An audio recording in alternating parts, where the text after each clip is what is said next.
What does an Iranian football stadium look like? Pretty much like all other stadiums in the world, except for one huge difference.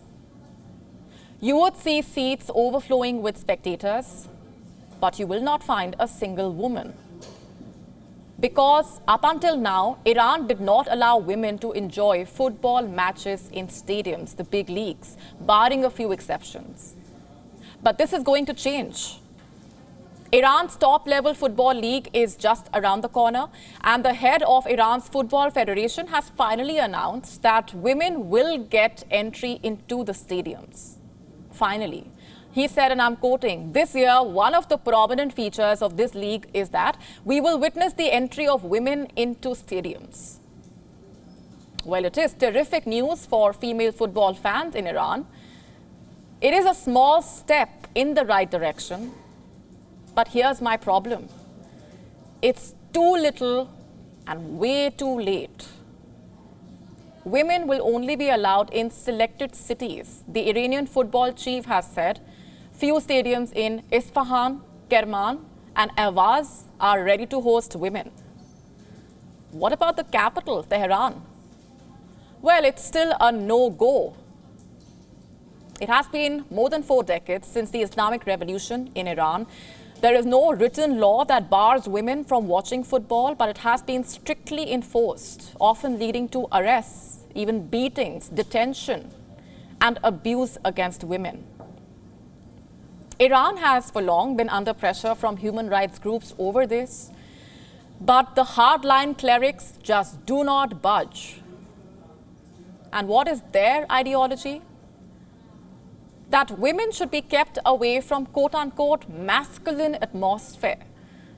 Also that they should not be looking at male athletes who are dressed in shorts. Can you believe that? This belief system actually still exists in the 21st century.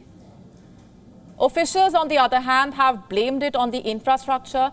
They say that the stadiums are not ready to host women. What kind of preparation do they need? Let me tell you.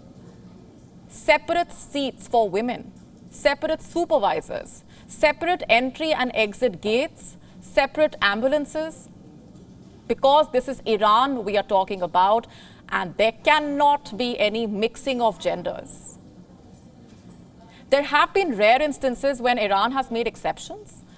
Last year in August, a limited number of female fans were allowed into Tehran's Azadi Stadium. One of Iran's largest and most popular teams, Istiklal, took on Mes Kerman. Hundreds of women entered the stadium through a separate gate. They were seen sporting their team's colors and carrying flags. Female supervisors, covered head to toe in gowns, guided the fans to a separate section from the men.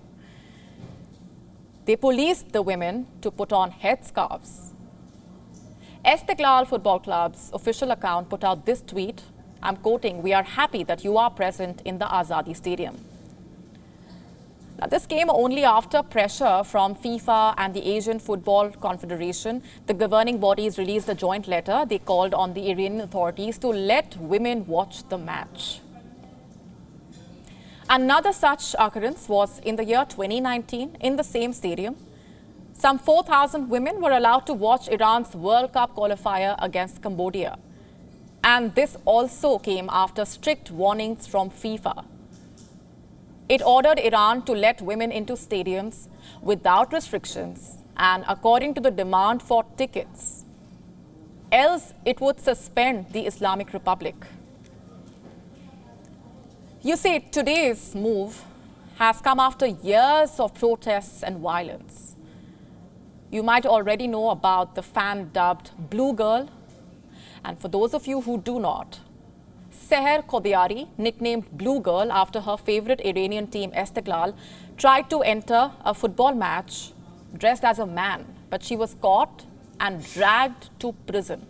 She spent 3 nights there before a hearing in the court. She reportedly faced another 6 months in jail.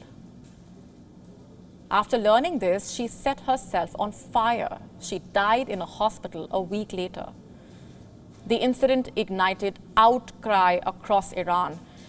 But did things actually change? Not really. A few other exceptions were made. It's almost like the regime was breadcrumbing women and conducting occasional publicity stunts. Little to nothing was being done to dismantle the unofficial ban.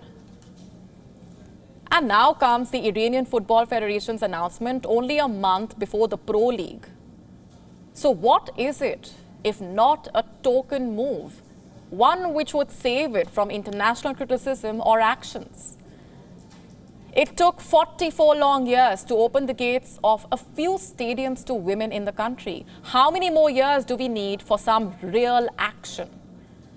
Something that would actually make a difference instead of putting on a show.